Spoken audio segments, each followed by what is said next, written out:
Selamat pagi Dunsana Ranah Minang Kasadonyo. Apa kabar Anda hari ini? Semoga selalu sehat dan tetap semangat. Kami kembali untuk Anda dalam Berita Padang. Bersama saya, Muhammad Ridwan. Sejumlah informasi aktual dan menarik telah kami sajikan untuk Anda. Berikut 3 berita utama hari ini.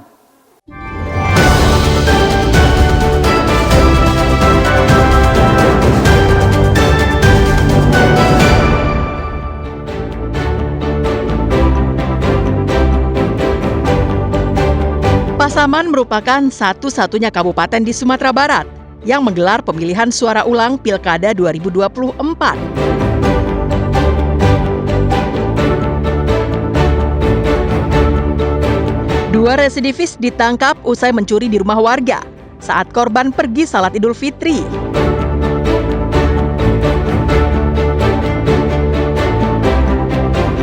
Meski sama-sama membawa penumpang, namun tugas pilot dan sopir berbeda jauh.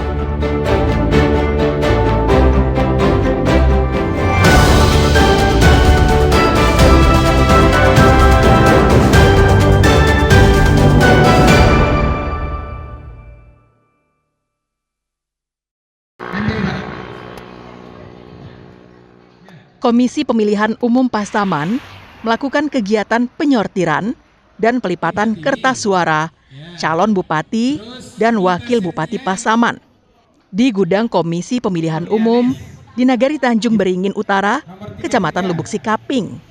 Kegiatan ini dilakukan oleh ratusan orang dan diawasi oleh staf Sekretariat KPU Pasaman.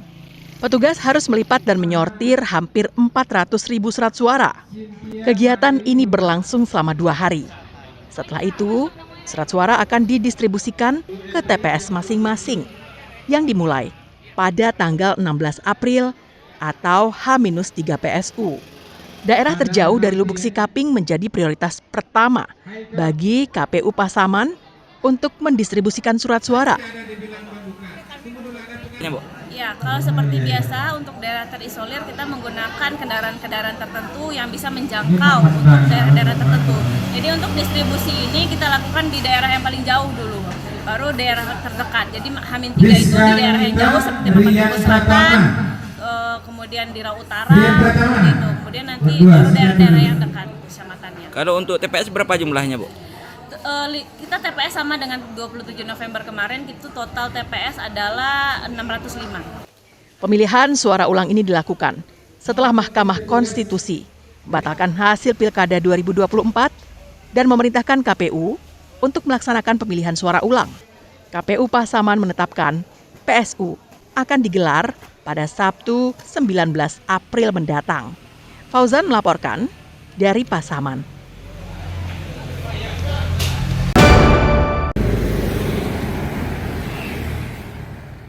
Para pemudik yang menggunakan jalur darat mendatangi terminal untuk kembali ke perantauan masing-masing. Aktivitas arus balik Lebaran tahun ini mengalami penurunan dibanding tahun lalu. Berbagai armada bus melayani pemudik dan setiap armada itu diperiksa petugas terkait kesiapan kendaraan, surat-surat kendaraan, dan daftar penumpangnya. Hal itu bertujuan untuk memastikan bahwa armada bus akap layak untuk diberangkatkan serta mengantisipasi kecelakaan di jalan raya. Menurut perantau yang akan kembali, berkurangnya pemudik tahun ini diakibatkan kesulitan ekonomi yang dirasakan di perantauan. Kurang. Kenapa, Bu? Karena ya melihat ke situasi dan kondisi ekonomi orang sekarang Jakarta nggak begitu lagi kayak sudah COVID lah, hancur ekonomi di Jakarta. Pasti banyak yang bertahan ya, Bu? Ya, banyak bertahan karena anak sekolah, karena pekerjaan, ada ruang pekerjaan di situ, ya bertahan lah. Kadis Perhubungan Pariaman juga membenarkan terjadinya penurunan armada yang berangkat setiap harinya dibanding tahun lalu. Tahun lalu, setiap hari, rata-rata 18 armada yang berangkat. Tahun ini hanya 15 armada. Untuk peningkatan penumpang dibandingkan dengan hari biasa, peningkatan juga lebih banyak, 2 kali lipat.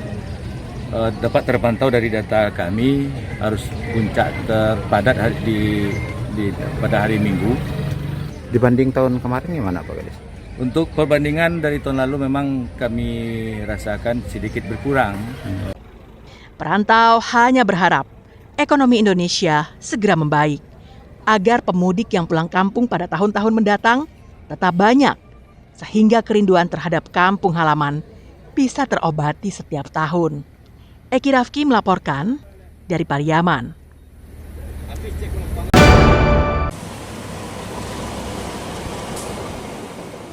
Permintaan bahan bakar minyak baik jenis Pertalite, Pertamax, maupun solar selama libur Lebaran meningkat hampir 2 kali lipat.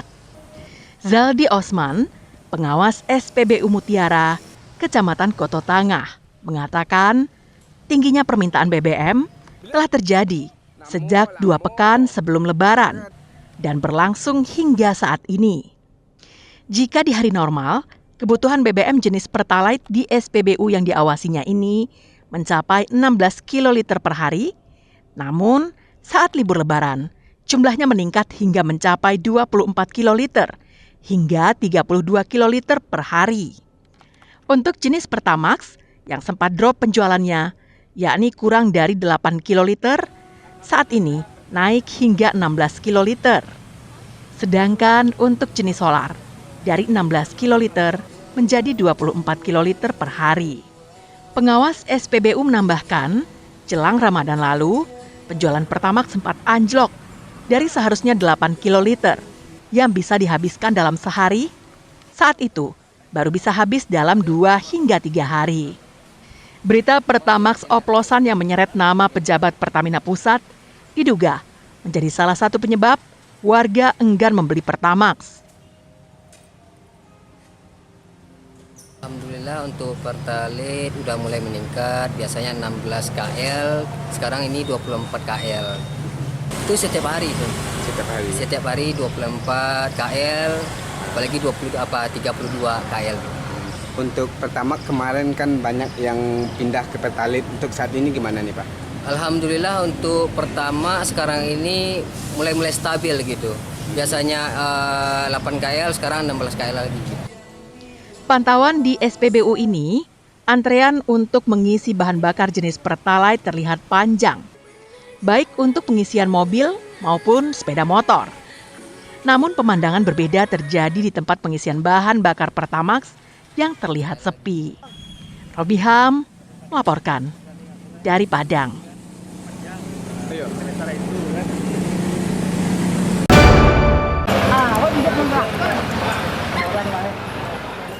Jika Anda berwisata ke Kota Tua, Padang, di kawasan Batang Arau dan sekitarnya, cobalah hal baru di sana, yaitu menaiki bendi atau menunggang kuda. Bendi dan kuda merupakan terobosan baru yang dilakukan oleh Dinas Pariwisata Padang bersama kelompok sadar wisata Cagar Budaya Kota Tua. Pemko Padang dan Pokdarwis Cagar Budaya Kota Tua ikut menggandeng kusir bendi yang profesinya telah tergerus kemajuan transportasi modern. Paket wisata berkuda ini menjadi terobosan baru yang bisa menambah minat datangnya wisatawan ke Padang. Pengunjung dapat menaiki bendi berkeliling kawasan Kota Tua dengan tarif yang telah ditentukan. Atau boleh juga memilih untuk menunggangi kuda bagi yang mahir berkuda. Kalaupun tidak mahir, jangan khawatir, sebab pemilik kuda akan mendampingi pengunjung selama kudanya ditunggangi. Pada dulunya, Kota Tua ini alat transportasi adalah bendi, adalah untuk istilahnya masyarakat di Kota Tua untuk pergi ke pasar, dia pasti naik bendi. Karena kemajuan ekonomi, bendi pun sudah mulai hilang. Karena itu kami mau membangkitkan ekonomi para kusir bendi untuk lebih aktif dan menjadikan alat transportasi tradisional. Wisata berkuda ini dikembangkan juga untuk kembali mengenang masa dulu saat Kota Tua menjadi pusat perdagangan di Padang. Alat transportasi yang digunakan masyarakat waktu itu adalah bendi. Kita berkolaborasi antara Pokdarwis, pemerintah, dinas pariwisata maupun dengan komunitas kuda wisata yang ada di Kota Padang ini. Jadi para pemilik kuda, bendi dan yang ada di Kota Padang ini kita mau angkat bagaimana orang tertarik untuk berkuda ini, khususnya untuk teman-teman wisata kita, di mana berkuda ini bisa menjadi suatu daya tarik wisata. Ya, khususnya untuk pertama ini kita coba di Kota Tua. Wisata berkuda ini diharapkan bisa memajukan ekonomi masyarakat, terutama kusir bendi, dan menambah pendapatan daerah Padang melalui paket wisata berbendi. Alfi melaporkan dari Padang.